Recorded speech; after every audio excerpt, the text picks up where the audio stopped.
Bonsoir à tous, bienvenue sur TV Tour Val-de-Loire, les titres de ce 5 février. À la une ce soir, enfance difficile, déracinée. La défense a insisté sur le parcours chaotique des 6 jeunes accusés de séquestration et extorsion avec armes. Dernier jour du procès d'assises, aujourd'hui le verdict est attendu dans la soirée. Les agriculteurs ne décolèrent pas. Ils étaient une quarantaine à se rassembler ce matin devant les locaux de la mutuelle sociale agricole à Blois. Demain, les jeunes agriculteurs d'Indre-et-Loire se mobilisent à Tours. Une délégation devrait être reçue par le préfet. Du vin, des bouquins et même une sculpture signée Michel Audiard pour la basilique Saint-Martin. La Fondation du patrimoine lance 3 produits dérivés pour multiplier les dons. Une opération marketing qui pourrait bien porter ses fruits. Bonsoir à tous. Dernier jour du procès des 6 jeunes accusés de séquestration et extorsion avec armes. Vous le savez, jusqu'à 12 ans de réclusion ont été requis hier contre les agresseurs. Enfance contrariée, difficile, déracinée. Les plaidoiries de la défense ont insisté sur le parcours chaotique des accusés. Le verdict est attendu dans la soirée, compte rendu d'audience avec Aurélie Renaud. 12 ans requis contre Marty Mbongo et Kevin Malbranck, c'est beaucoup trop. Cette réquisition va briser leur vie, selon leurs défenseurs. Durant leur plaidoirie, les avocats des 2 principaux accusés insistent sur les difficultés auxquelles ils ont dû faire face durant leur enfance. Pour l'un, une vie d'errance en famille d'accueil, puis dans la rue. Pour l'autre, une rupture géographique et culturelle qui passe d'une vie plutôt douce au Gabon, au sein de sa famille, à une adolescence tumultueuse et mal vécue à Tours chez sa tante. Quand on souffre dès le plus jeune âge, on ne peut pas se construire de la même façon que quand on a une enfance heureuse. Voilà, donc c'est ça qui explique nos demandes aux jurés d'abaisser les réquisitions du parquet. Les avocats des accusés sont unanimes. Les victimes ont bien souffert, c'est indéniable. Mais leurs séquelles ne sont pas au niveau des réquisitions prises par l'avocat général. 12 ans de réclusion briseront d'office la vie de ces gamins de 20 ans. Des arguments rejetés en bloc par les parties civiles. La seule chose qu'ils ont omis de dire, c'est qu'il n'y a pas simplement des violences. Il y a des violences avec des circonstances aggravantes importantes. Il y a la séquestration. J'indique quand même que mon client a quand même 27 marques sur le corps, ce qui a été relevé par l'Institut médico-légal. Donc ce ne sont pas simplement une violence d'un coup, ce sont des violences multipliées, volontaires et surtout dans un contexte très particulier. Les derniers mots de cette semaine de procès sont pour les accusés. Kevin Malbranck regarde les victimes droit dans les yeux. « Je m'excuse. Je sais que je mérite une sanction. La prison va briser ma vie, mais j'ai fait du mal. » Pour Marty Mbongo, vous pouvez être sûr que l'on n'est pas fier de ce que l'on a fait. Justice toujours, procès en appel aujourd'hui à Orléans. Souvenez-vous, il y a quelques mois, un Tourangeois avait obtenu devant le tribunal de Tours le droit de faire figurer la mention sexe neutre sur son état civil, une première en France. Le parquet a fait appel ce matin. La cour d'appel d'Orléans a entendu cet homme âgé de 64 ans à huis clos. Le premier président de la cour d'appel a réuni sous son autorité les 6 magistrats des chambres civiles et de la famille, puisqu'il s'agit, vous vous en doutez, d'un dossier complexe. Un attentat déjoué à Tours, alors que le débat sur la révision constitutionnelle autour de l'état d'urgence s'ouvre sous tension à l'Assemblée nationale. Le Premier ministre Manuel Valls défend corps et âme son projet d'inscription de la déchéance de nationalité dans la Constitution et met en avant l'efficacité, selon lui, de l'état d'urgence. Le Premier ministre a ainsi rappelé que l'état d'urgence avait permis de déjouer un attentat à Tours. Il s'agit ici du Tchétchène, vous le savez, arrêté en décembre dernier dans le quartier du Sanitas.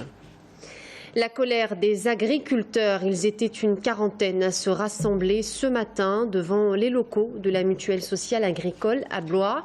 Venus d'Indre-et-Loire et du Loir-et-Cher, ils dénoncent notamment des retraites indécentes et des bilans financiers de plus en plus difficiles à porter. Le mouvement était initié par la coordination rurale. Il y a beaucoup de désarroi au jour d'aujourd'hui où avec le manque de revenus, ça pose des gros problèmes au niveau des ménages. Il y a des divorces, on arrive même à des cas désespérés où des gens ne croient plus au système. On n'a aucune perspective au jour d'aujourd'hui. On a un ministère de l'Agriculture, on a l'impression qu'il nous laisse pour enfants pauvres et on ne voit pas la suite, on ne sait pas. À noter qu'à Tours, demain, les jeunes agriculteurs d'Indre-et-Loire manifesteront place Jean Jaurès. Une délégation devrait être reçue par le préfet.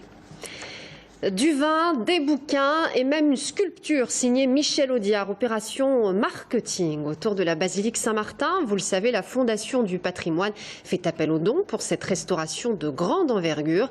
Et pour accélérer le processus, elle lance 3 produits dérivés à l'effigie du saint. Entre 5 et 10% de la vente des produits sera d'ailleurs reversée à la Fondation. Amanda Breuer-Rivera. Une cuvée, un livre et des statues estampillées Saint-Martin. Une partie de la vente de chacun de ces produits est reversée à la Fondation du patrimoine, chargée de la restauration de la basilique de ce saint à Tours. Vin 2015 aux fruits rouges avec beaucoup de souplesse. Comptez 9 € la bouteille, dont 50 centimes seront reversés à la Fondation. 5000 unités sont à la vente au domaine de Chinon ou auprès de certaines tables. Pour son concepteur, c'est une occasion de défendre le patrimoine. Partager une bonne bouteille et vendre notre région, notre belle Touraine, notre patrimoine, notre gastronomie, etc. Évidemment, est un acte presque quotidien. 316, l'ultime secret est une fiction où, à travers une suite d'énigmes, les protagonistes de l'histoire découvrent la figure de Saint-Martin.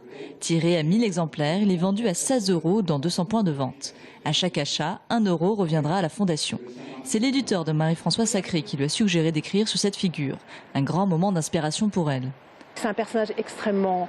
Enfin, moi je le perçois comme ça, extrêmement simple, qui aime vraiment son prochain. Alors, il n'y a pas d'idée de religion là-dedans, si vous voulez. C'est vraiment l'altruisme. Saint-Martin partageant son manteau. Cette scène révérée a été sculptée en 3 tailles différentes et en nombre limité. À chaque fois, 10% de la vente est reversée au projet. Michel Audiard a davantage été inspiré par la notion du partage. Je trouvais que c'était important. Aujourd'hui, on va être obligé de tout partager. On va être obligé de partager l'air, on va être obligé de partager l'eau. C'est le symbole de notre millénaire. Grâce à ces produits, la Fondation du patrimoine compte accélérer la collecte de fonds. Elle a pour l'instant récolté 249 000 € sur les 1,7 million nécessaires pour l'opération de restauration. La région Centre va supprimer Culture au Centre, l'agence culturelle de la région qui organisait notamment le Festival des Excentriques. Une décision induite par la baisse des dotations de l'État. Grâce à cette suppression, l'exécutif pourrait envisager d'économiser 2,5 millions d'euros. La région qui assure ce soir que les salariés, soit une vingtaine, seront recasés dans d'autres services régionaux. 10 ans après son ouverture, l'A85 sera à nouveau bientôt en chantier. Cofiroute souhaite élargir les viaducs entre Vierzon et Bourgueil. Des travaux d'élargissement qui débuteront cet été. D'abord en Loir-et-Cher, puis en Indre-et-Loire pendant 3 ans. Les explications de Florent Carrière. Ralentir à 90 km/h pour franchir sur une seule voie les viaducs de l'A85, bientôt une histoire ancienne. En 2019, l'ensemble des 6 viaducs de l'Indre-et-Loire et du Loir-et-Cher auront été doublés et disposeront donc de 4 voies de circulation, 2 dans chaque sens, y compris ceux de Langeais et de l'Apéré à côté de Bourgueil, qui disposent déjà dans le sens de la montée de 2 voies de circulation. Le calendrier des travaux, 2016-2018 pour le Loir-et-Cher, 2017-2019 pour l'Indre-et-Loire. C'est le viaduc de la Sauldre, à côté de Romorantin, qui sera le premier mis en chantier dès l'été prochain. Un passage à 4 voies qui recueille des avis plutôt favorables des usagers de l'A85.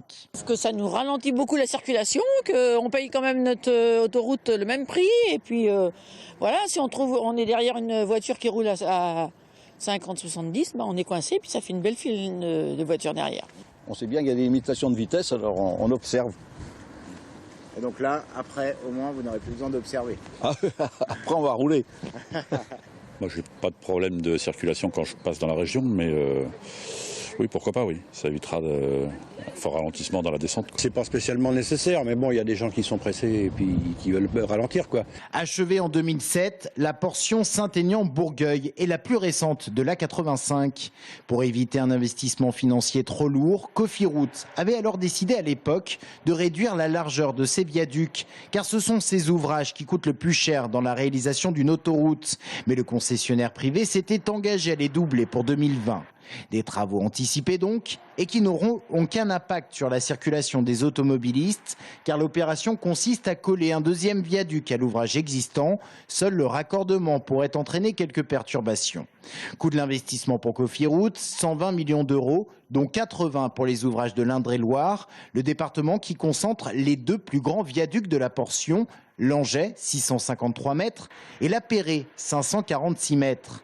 Durant les 3 ans de travaux, l'acier qui sera coulé pour l'ensemble des 6 ouvrages représentera l'équivalent en poids de la Tour Eiffel. On passe au sport. Les Remparts rencontrent l'un des favoris du championnat, 2e du classement, les Dogs de Cholet, demain soir à 20h30 à la patinoire de Tours. Tours qui espère se qualifier pour les playoffs, mais la victoire ne sera pas facile à décrocher. Les enjeux du match avec Bastien Mathieu.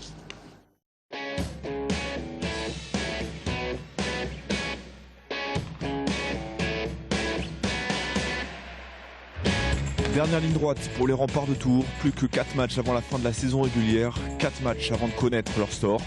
En jeu de qualification pour les playoffs, pour ça il va falloir accrocher la 8e place. Une mission compliquée mais pas impossible. Je veux dire, il reste encore 12 points dans ce championnat. 4 matchs, il reste 12 points, c'est beaucoup de points. Fait que bon, faut aller étape par étape. On y a été match par match et aujourd'hui, on se bat encore pour une 8e position. Premier obstacle de taille, Cholet qui se présente samedi sur la patinoire Tourangelle. Cholet 2e au classement, seulement 4 défaites au compteur en 22 matchs joués. La tâche semble compliquée pour les joueurs de Bob Binett, mais un exploit est pratiquement obligatoire pour continuer d'y croire. Il va falloir se surpasser sur tous les aspects de jeu. Être très discipliné avec cette équipe-là. C'est une équipe qui est complète. Il va falloir gagner toutes les petites batailles. Tous les petits détails vont être très importants demain. De ce résultat dépendra le reste de la saison. Une défaite conjuguée à une victoire dans le même temps de Caen, principal concurrent pour la 8e place, anéantirait pratiquement toute chance de qualification. Un match à enjeu quand même les jouets, l'entraîneur québécois. Ça va être une très belle affiche pour nos partisans. Il va y avoir une ambiance incroyable aussi demain. Et je crois que le 7e joueur va être très important demain dans ce match-là. Et nos gars sont tout prêts, faciles à motiver. Belle équipe. Ça va être un beau spectacle. Une chose est sûre, l'opération maintien objectif du début de saison est quant à elle en très bonne voie. Bob Binett devrait donc en toute logique prolonger son contrat avec les Remparts. Une prolongation de 2 ans est actuellement en négociation avec le président. À suivre le déménagement de l'activité Clocheville à Bretonneau, la tour de l'hôpital Trousseau détruite. Il y a un hôtel privé au cœur du site. À quoi ressemblera le CHU en 2026 ? Un projet chiffré à 500 millions d'euros. On en parle ce soir avec le directeur général adjoint au CHU de Tours. À tout de suite.